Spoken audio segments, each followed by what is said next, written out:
Hello বন্ধুরা, সবাই কেমন আছো? আমি তো খুব ভালোই আছি। আজকে আমি ফুলকপির পাতা বাটার রেসিপি নিয়ে এসেছি। প্রথমে একটা সসপ্যান নিয়ে জল গরম করে তাতে একটু নুন দিয়েছিলাম। দেওয়ার পর পাতাগুলো দিয়ে দিলাম। দিয়ে একটু 5 মিনিট ধরে সিদ্ধ করে নিয়েছি।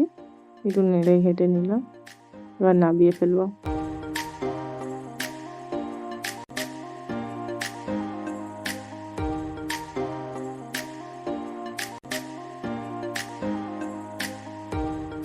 এবার একটা কড়াই চাপিয়ে কড়াইটাকে গরম করে একটু তেল দিয়ে দিলাম।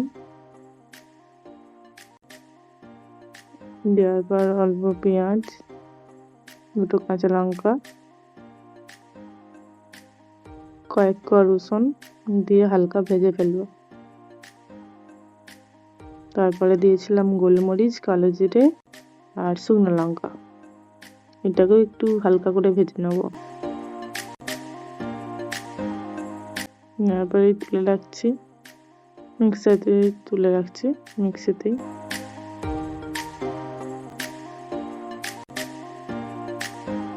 এবার ওই কড়াইতেই একটু পাতাগুলো হালকা করে ভেজে নেবো। তেল দিয়ে নিয়ে ওই কড়াইটাতেই ভেজে নিচ্ছি।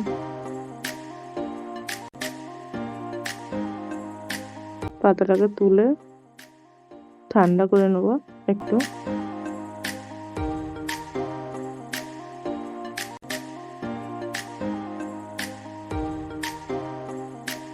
এরপর মিক্সিতে দিয়ে দিচ্ছি।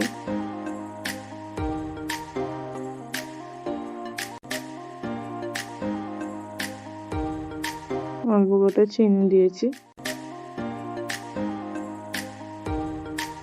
একটু মিষ্টি মিষ্টি, একটু ঝাল ঝাল হলেই ভালো লাগবে আর কি বাটাটা। একটু ম্যাজিক করে বেটে নিলাম পাতাটাকে। এবার একটু কড়াইটাকে গরম করে একটু বেশি পরিমাণেই তেল দিয়েছি। দেওয়ার পর একটু পেঁয়াজ ভেজে নিচ্ছি অল্প করে।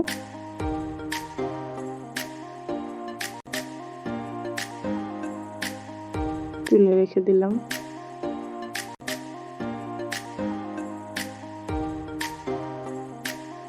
দেওয়ার পর এবার বাটাটা দিয়ে দেবো তেলের উপরে। কড়াইটা একটু গ্যাসটা একটু জোরেই রাখবেন,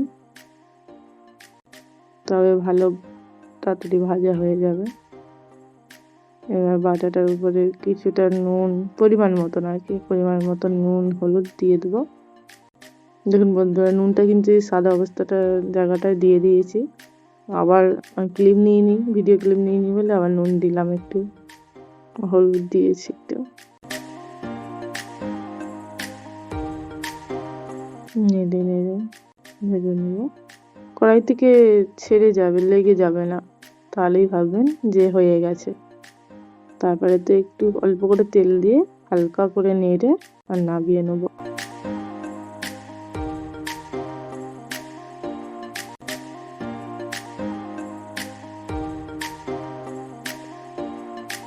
দেখুন কি সুন্দর দেখতে হয়েছে। ঝাল ঝাল মিষ্টি মিষ্টি একটু হবে। আমার তো খেতে ভালোই লেগেছিল।